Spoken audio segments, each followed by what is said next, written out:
Quand Peder Severin Krøyer arriva à Skegen, il n'était pas le premier artiste à le faire, mais il arrivait nimbé d'une notoriété singulière, acquise lors d'un voyage de plusieurs années en Europe. Aussi devint-il presque immédiatement, pour le meilleur et pour le pire, le centre de gravité de la petite communauté. Il faut dire aussi qu'il est le peintre le plus séduisant de Skegen, avec sa vision tout à la fois joyeuse et mélancolique de l'Éden, et sa fascination, à laquelle tous finirent par succomber, pour cette heure entre chien et loup, où la mer et le ciel se confondent, et qui sera plus tard baptisée l'heure bleue.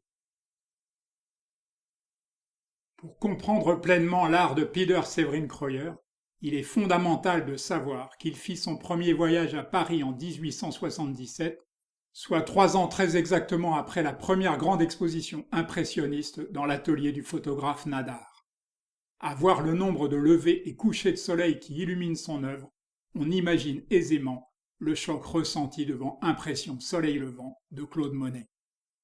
C'est pourtant l'atelier du très académique Léon Bonnat que Krøyer choisit pour parfaire sa formation à Paris, sans doute parce que sa sensibilité naturaliste l'emportait encore sur son attirance pour la lumière.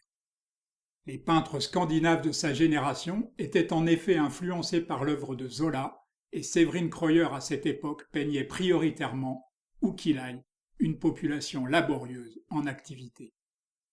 Comme Gustave Moreau, Léon Bonnat était un professeur libéral qui privilégiait l'expression personnelle, aussi était-il aimé de ses élèves. Il encouragea Peder à développer sa manière et lui conseilla de visiter toute l'Europe.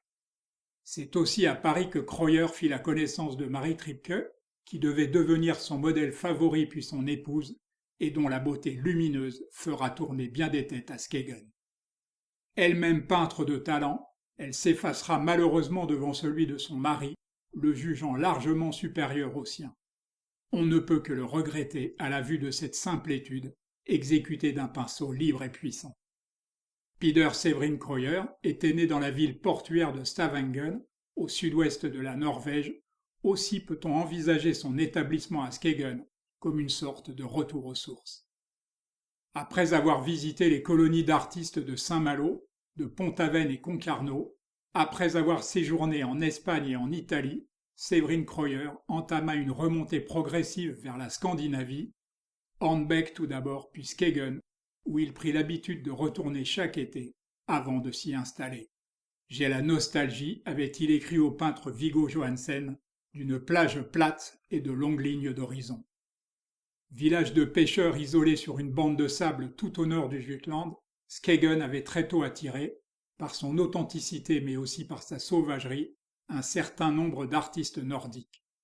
Leur naturalisme sincère, soutenu par une touche vive et un réalisme dénué de pathos, leur avait valu les foudres de l'art officiel dans leurs pays respectifs.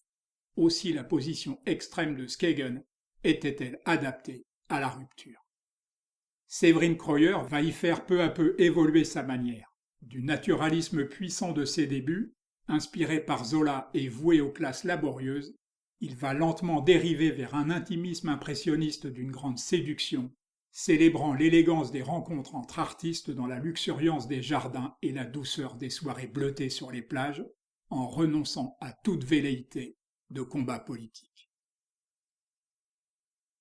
Rongé par la syphilis et par ce qu'on appelle aujourd'hui un trouble affectif bipolaire, victime de sautes d'humeur de plus en plus violentes et fréquentes, Peder Severin Krøyer vit Marie s'éloigner de lui et se rapprocher du compositeur suédois Hugo Alfvén, qu'elle finira par épouser après avoir obtenu le divorce, au grand désarroi du peintre, même s'il ne semble pas que cette union ait été beaucoup plus heureuse.